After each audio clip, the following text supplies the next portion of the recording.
Salam. Kami dari kelompok 3, saya Anastasia Vina dengan NIM 2010108 dan teman saya. Dan saya Christian Ferry dengan NIM 2010187. Terakhir, Dan saya Sista Saktika dengan NIM 201011. Oke, baik. Di sini kami dari kelompok 3 akan membahas tema terkait materi dasar biblis dan teologis pembentukan dari KBG, yaitu Komunitas Basis Gerejawi. Mari kita menyaksikan videonya bersama-sama. Shalom. Baik, di sini materi yang bagian pertama akan dipaparkan oleh saya, yang mana materi bagian pertama ialah dasar biblis pembentukan dari KBG. Nah, teman-teman, pembentukan KBG itu sendiri diinspirasi dari kitab suci Perjanjian Baru, terutama dari Kisah Para Rasul bab 2 ayat 42 sampai 47 yang berbunyi, mereka bertekun dalam persekutuan, tetap bersatu hati, berkumpul bersama-sama. Yang kita tahu itu adalah bidang persekutuan. Bertekun dalam pengajaran rasul-rasul, bidang pewartaan, selalu berkumpul untuk memecahkan roti dan berdoa memuji Allah. Dan kita tahu itu adalah bagian liturgi. Kemudian membagi-bagi sesuai dengan keperluan masing-masing. Yang kita tahu juga itu adalah bagian pelayanan dan mereka disukai semua orang atau bidang kesaksian. Dari kutipan ini dapat diambil suatu gambaran tentang misi komunitas basis gerejawi, yaitu suatu kesatuan dalam roh yang terarah pada Bapa, di mana semua anggota menjadi kawanan orang-orang kudus, keluarga Allah dengan dasar ajaran para rasul atau apostolik dan para nabi, di dalam Kristus sebagai pimpinan, di mana tubuh seluruh bangunan menjadi bait Allah yang kudus. Nah, teman-teman, KBG ini sendiri dapat kita lihat di dalam Kisah Para Rasul, merupakan terusan dari ajaran para rasul yang merupakan kita tahu saat ini adalah panca tugas gereja yang tadi telah dikatakan di dalam slide PPT. Ada bagian persekutuan, bidang pewartaan, liturgi, kesaksian. Nah, tentunya tugas gereja ini harus kita lestarikan terus-menerus, yaitu dengan pada saat ini dibentuknya KBG atau Komunitas Basis Gerejawi untuk melestarikan ajaran para rasul agar iman umat semakin terarah kepada Bapa, dan mereka selalu bersekutu di dalam hidup doa sehingga iman yang ada terus bangkit dan menjadi bangunan bait Kristus yang kudus. Nah, teman-teman, selain itu dalam Kisah Para Rasul juga dikatakan di dalam bab 4 ayat 32 sampai 37 ditonjolkan bahwa komunitas jemaat perdana senantiasa sehati dan sejiwa. Sedangkan dalam Roma dapat kita bandingkan bab 12 ayat 3 sampai 13 memberikan tekanan bahwa gereja sebagai persekutuan, dan surat Santo Paulus kepada umat di Korintus juga menekankan bahwa gereja sebagai suatu tubuh, yang artinya meskipun kita itu berbeda tetapi kita tetap satu di dalam persekutuan yang telah dibentuk oleh tradisi para rasul. Nah, karena kita sama seperti tubuh itu satu dan anggota-anggotanya banyak, dan segala anggota itu sekalipun banyak merupakan suatu tubuh, yang dimana kita itu dipersatukan di dalam baptisan dan kita dipersatukan di dalam tubuh Kristus. Demikian pula Kristus, sebab dalam satu roh kita semua, baik orang Yahudi maupun orang Yunani, baik budak maupun orang merdeka, telah dibaptis menjadi satu tubuh, dan kita semua diberi minum dari satu roh. Artinya bahwa meskipun kita itu berbeda-beda dari berbagai kalangan, akan tetapi dengan adanya komunitas basis gerejawi, kita itu dipersatukan di dalam kasih. Jadi, tidak ada perbedaan yang dapat memisahkan antara kita yang di dalam satu baptisan. Semuanya dipersatukan di dalam perjamuan kudus Yesus, yaitu kita diberi minum oleh Roh. Nah, arti dari Kisah Para Rasul bab 4:32 dan 37 maupun yang sebelumnya telah saya bacakan di dalam slide tadi, bahwa karena tubuh juga tidak terdiri dari satu anggota tetapi atas banyak anggota, Allah telah menyusun tubuh kita begitu rupa sehingga kepada anggota yang tidak mulia diberikan penghormatan khusus, supaya jangan terjadi perpecahan dalam tubuh, tetapi supaya anggota-anggota yang berbeda itu saling memperhatikan. Jadi teman-teman, dalam artian ini bahwa meskipun kita itu berbeda-beda, meskipun kita dari kelas sosial yang berbeda, dari suku yang berbeda, tetapi di mata Tuhan itu kita sama. Artinya di dalam KBG itu tidak ada perbedaan-perbedaan yang membuat kita dikucilkan, diasingkan, semuanya itu sama di mata Tuhan. Karena itu, jika satu anggota menderita, semua turut menderita. Jika satu anggota dihormati, semua anggota turut bersukacita. Kamu semua adalah tubuh Kristus dan kamu masing-masing adalah anggotanya. Yang terdapat di dalam 1 Korintus bab 12 ayat 12 sampai 30. Jadi seperti itu bagaimana proses pembentukan dari KBG, yaitu dasar biblisnya dapat kita lihat di dalam Kisah Para Rasul, Roma, Korintus, dan yang lainnya. Tentunya kita sudah tahu bahwa komunitas basis gerejawi ini merupakan terusan dari tradisi para rasul yang telah ada sejak lama dan sekarang dikembangkan kembali agar semua umat Katolik dapat merasakan pelayanan secara merata.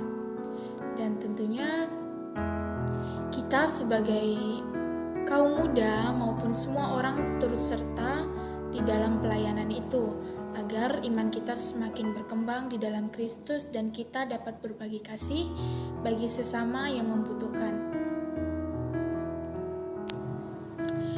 Jadi seperti itu ya teman-teman, dari komunitas basis gerejawi kita diajak untuk senantiasa hidup sehati dan sejiwa dalam membangun hidup bersama Kristus. Dan kita diajak untuk bertekun di dalam persekutuan, di dalam pewartaan, di dalam liturgi, di dalam pelayanan dan hidup bersaksi. Karena kita ini meskipun banyak, tetapi adalah satu anggota di mana kita harus saling memperhatikan, saling mengasihi, dan saling menghormati satu sama lain. Sama seperti yang telah diajarkan oleh Kristus bahwa meskipun kita berbeda-beda, kita adalah saudara di dalam satu baptisan. Oke, baik, di sini saya akan menjelaskan atau memaparkan yang di bagian kedua, di mana yang di bagian kedua yaitu dasar teologis pembentukan KBG. Gagasan tentang KBG diinspirasi oleh ajaran Allah Trinitas, yakni Allah sebagai persekutuan Allah pribadi yang sempurna. Dalam hal ini ditegaskan Leonardo Bob bahwa dalam diri Allah ketiga pribadi ilahi memiliki segala sesuatu secara bersama-sama dan saling memberikan segala sesuatu kepada yang lain,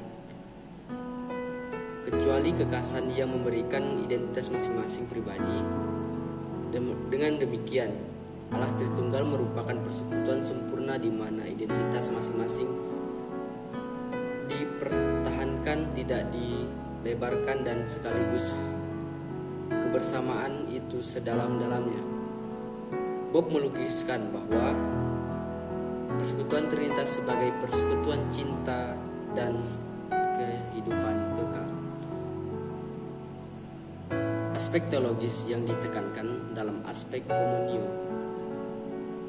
untuk menanamkan wawasan tentang sifat persekutuan, persatuan dan kesatuan yang dijiwai oleh roh dan semangat cinta, kasih, dan Kristiani. Allah Tritunggal itu yang menciptakan manusia sebagai makhluk yang dialog,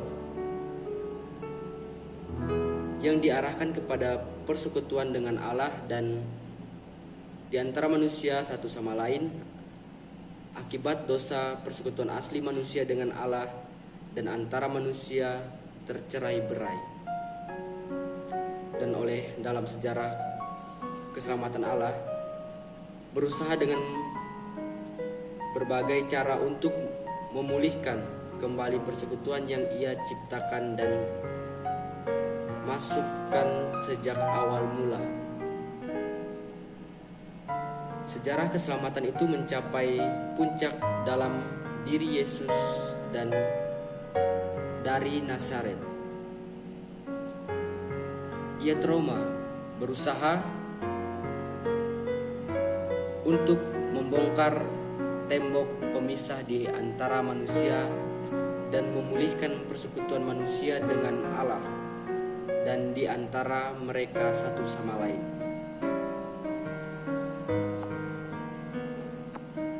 Nah, jadi maka komunio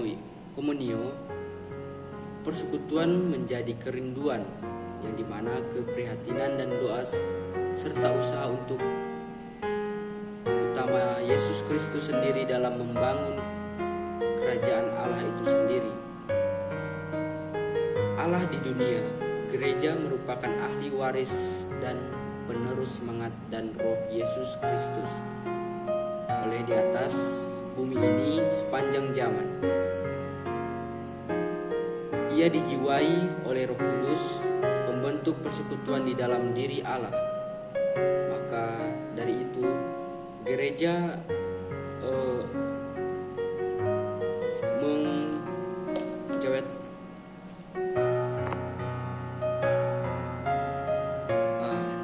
maka gereja mewujudkan identitasnya apabila ia menampilkan aspek persekutuan ini, yakni persekutuan iman, harapan dan kasih dalam satu keseluruhan, baik itu dalam aspek komunio partikalnya atau sering disebut satu kesatuan dari atas sampai ke basis,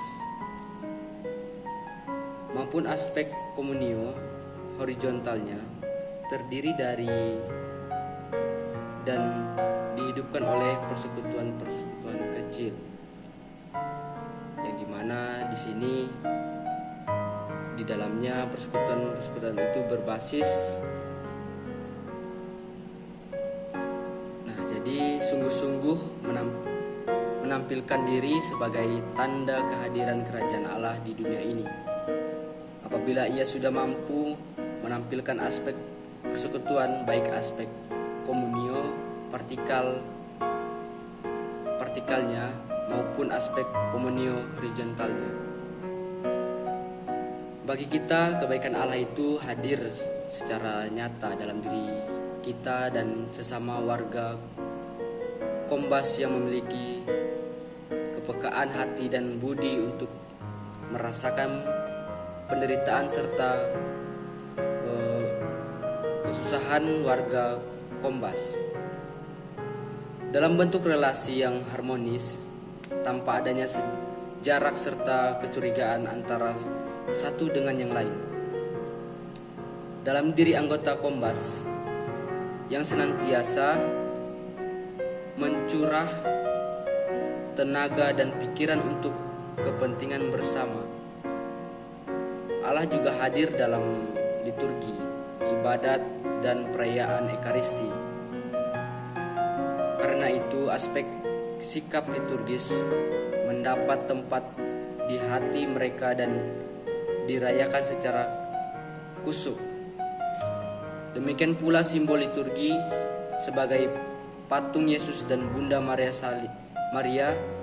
salib Yesus, rosario, kitab suci, serta buku-buku doa, bunga dan lilin dapat membantu kita untuk mereka memahami siapakah Allah itu sesungguhnya. Baik, di sini saya akan memberi kesimpulan dari materi dasar teologis pembentukan KBG. Oleh karena itu, maka aspek teologis yang ditekankan di sini adalah aspek komunio, yang biasa kita dengar dan kita sebut komuni. Komuni adalah istilah yang berasal dari bahasa Latin, communio, kemudian komuni juga diadaptasikan ke dalam bahasa Inggris, communion, dan dalam bahasa Yunani sendiri, komuni ialah koinonia, yang berarti persekutuan atau persaudaraan, dan koinonia juga digunakan sedemikian rupa untuk hubungan umat Kristen. Komunio juga sama dengan persekutuan yang berdasarkan atas prinsip misteri persekutuan antara setiap manusia dengan Allah Trinitas dan persekutuan antara manusia yang satu dengan yang lain. Komunio dimulai dengan iman dan dimulai di dalam dunia gereja. Nah, menuju penggenapannya yang sempurna dalam gereja surgawi kelak di akhir zaman. Maka gereja sebagai komunio itu mempunyai dua dimensi. Yang pertama vertikal atau persekutuan dengan Tuhan. Yang kedua horizontal atau persekutuan dengan sesama. Persekutuan gerejawi adalah sesuatu yang tidak kelihatan sekaligus juga kelihatan. Tidak kelihatan karena merupakan persekutuan antara setiap manusia dengan Allah Bapa melalui Kristus dalam Roh Kudus. Dengan demikian, sesama manusia yang juga mengambil bagian dalam kodrat ilahi, dalam iman yang sama, dan roh yang sama. Di dalam gereja, di dunia, juga terdapat hubungan yang sangat erat antara persekutuan yang tak kelihatan dengan persekutuan yang kelihatan. Nah, dalam pengajaran para rasul, sakramen-sakramen dan hierarki, oleh karena melalui karunia ilahi lah yang kelihatan ini, Kristus juga terus melakukan karya keselamatannya bagi manusia di dunia. Kaitannya antara elemen-elemen yang tak kelihatan dan kelihatan ini menjadi gereja yang sebagai sakramen keselamatan bagi umat manusia.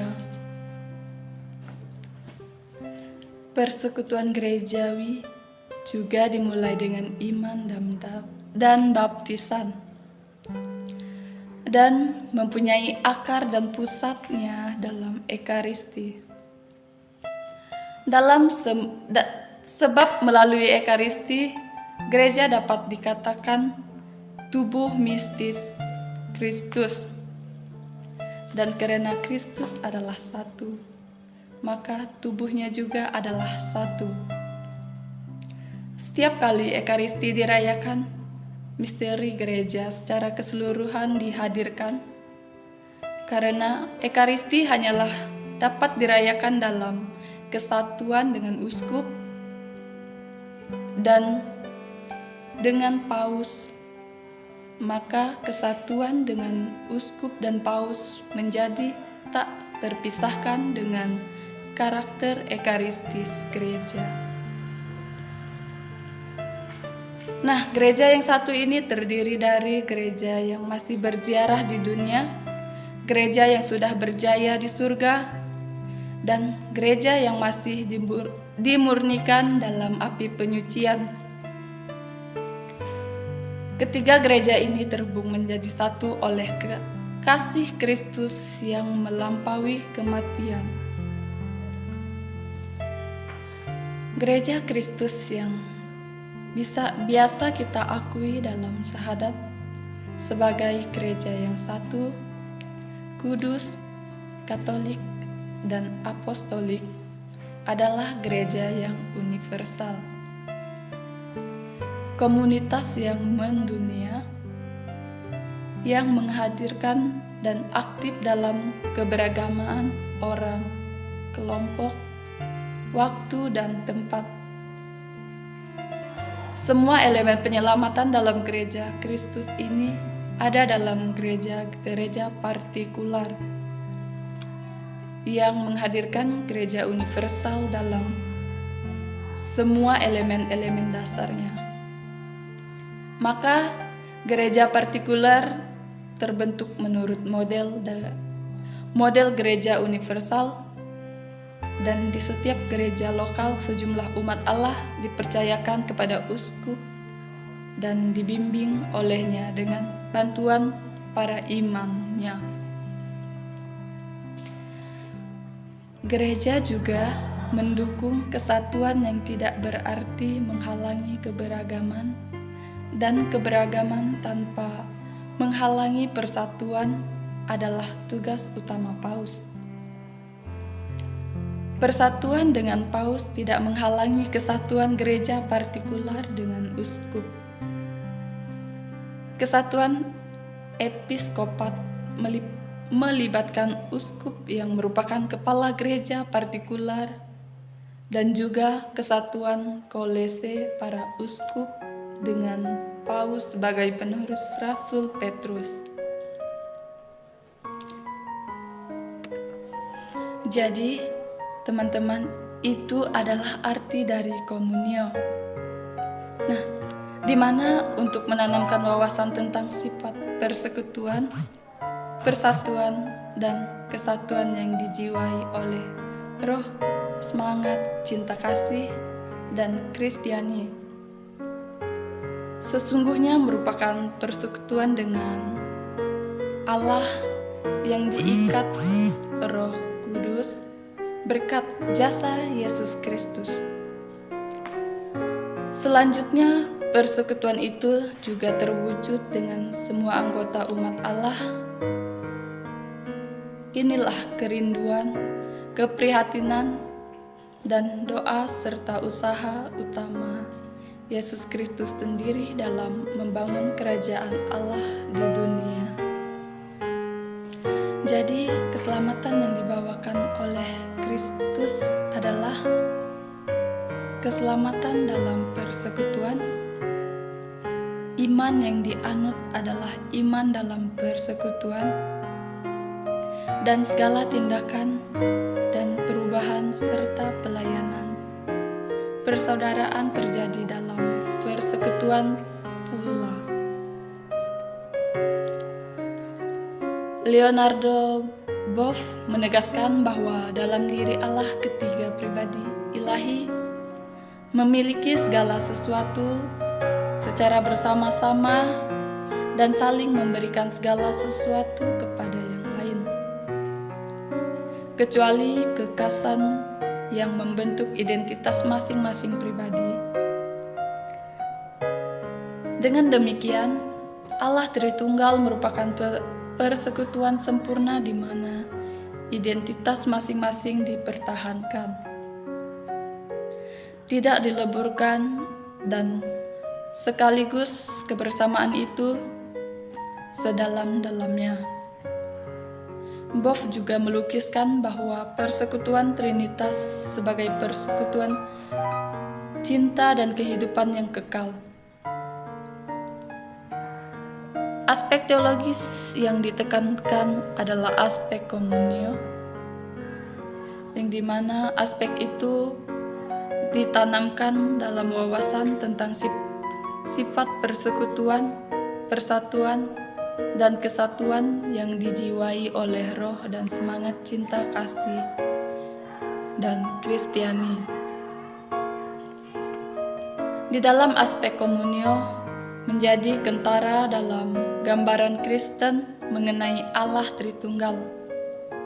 Komunio atau persekutuan itulah mau dibentuk roh Allah yang menjiwai gereja itu di dalam gereja, sebab itu gereja perlu menghayati iman akan Yesus Kristus secara bersama-sama dalam persekutuan.